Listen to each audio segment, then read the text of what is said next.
Bonjour et bienvenue dans cette nouvelle émission du 15-30 où j'ai le plaisir d'accueillir Nicolas Mahut. Nicolas Mahut, bonjour. Bonjour. Alors vous avez participé à toutes les éditions de l'Open d'Orléans sauf en 2006. Pourquoi aimez-vous tant jouer à Orléans ?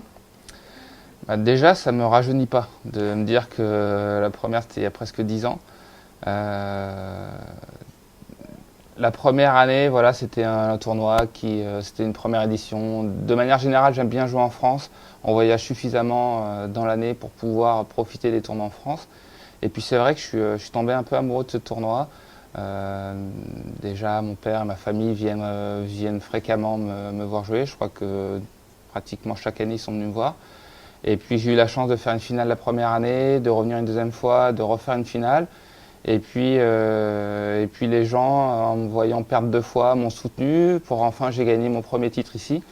Et c'est un tournoi où j'ai connu pratiquement mes plus beaux succès.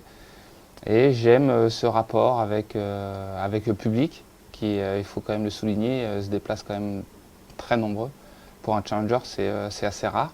Et puis forcément, la relation aussi avec Didier qui s'est construite depuis 10 ans maintenant.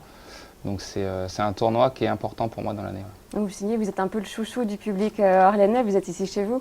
Oui, je me sens vraiment comme un tournoi à la maison. Alors même si je suis pas d'ici, j'ai l'impression d'avoir été adopté. Et puis après, les gens aussi qui travaillent pour le tournoi, parce qu'on les voit pas, ils sont en coulisses. Mais toutes les personnes, tous les bénévoles, moi j'en connais maintenant une grande partie. Et c'est vrai que ça me fait plaisir de les retrouver. Ils changent pas. Et le temps passe, mais eux restent. Et c'est important de le souligner parce que sans eux, il n'y aurait pas de tournoi non plus. Alors quel est votre plus beau souvenir à Orléans ? Est-ce que c'est votre victoire face à Grigor Dimitrov qui est devenu 10e mondial ?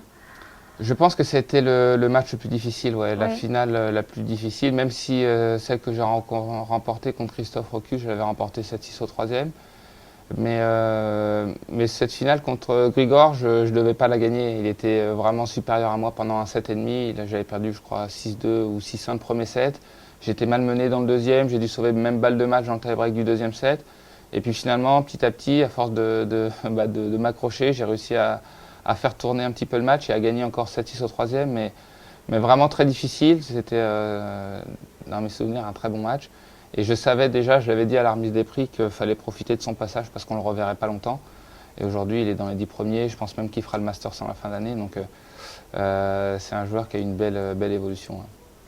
Alors, en 2010, vous avez disputé le match le plus long de l'histoire du tennis contre l'Américain John Isner, 11h05 sur 3 jours, dont 8h11 de jeu en troisième manche. Alors j'imagine qu'on vous a souvent posé des questions dessus. Moi, ce qui m'intéresse, c'est de savoir comment on réussit à garder sa concentration aussi longtemps. C'est une bonne question. Ça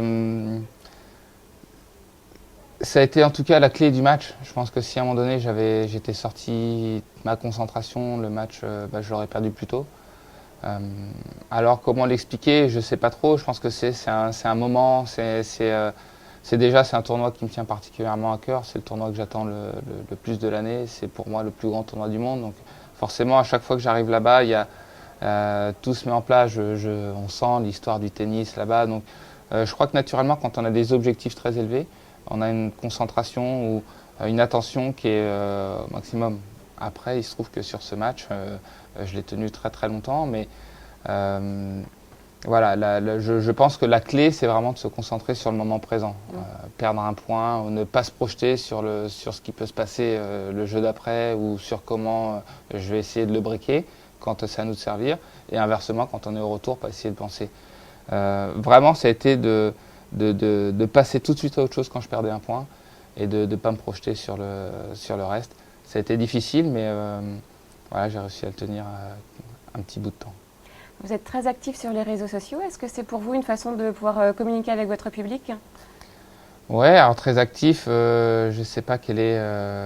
Vous postez régulièrement quand même. Ouais, j'essaye. Alors je ne sais pas quel est le baromètre. J'essaye un petit peu de donner des nouvelles parce que personne m'en demande. Donc j'essaye de répondre aux attentes aussi, de partager un petit peu mon quotidien. Et faut essayer d'évoluer, de vivre avec son temps. Mais ouais, en fait, c'était une démarche parce qu'on m'a souvent fait des demandes de savoir comment ça se passe à l'intérieur du circuit, donner des nouvelles, poster quelques photos. Alors parfois j'oublie, parfois j'y pense, et quand j'y pense, j'essaie de la partager immédiatement. Aujourd'hui c'est très rapide de partager les choses, donc j'essaye de le faire le plus possible. Donc le hashtag ici c'est Open d'Orléans, D'accord, évidemment. D'accord, je vais y penser. Donc on se retrouvera demain pour un prochain numéro du 15-30. Nicolas Mahut, merci beaucoup. Merci à vous de m'avoir invité. Merci. Merci.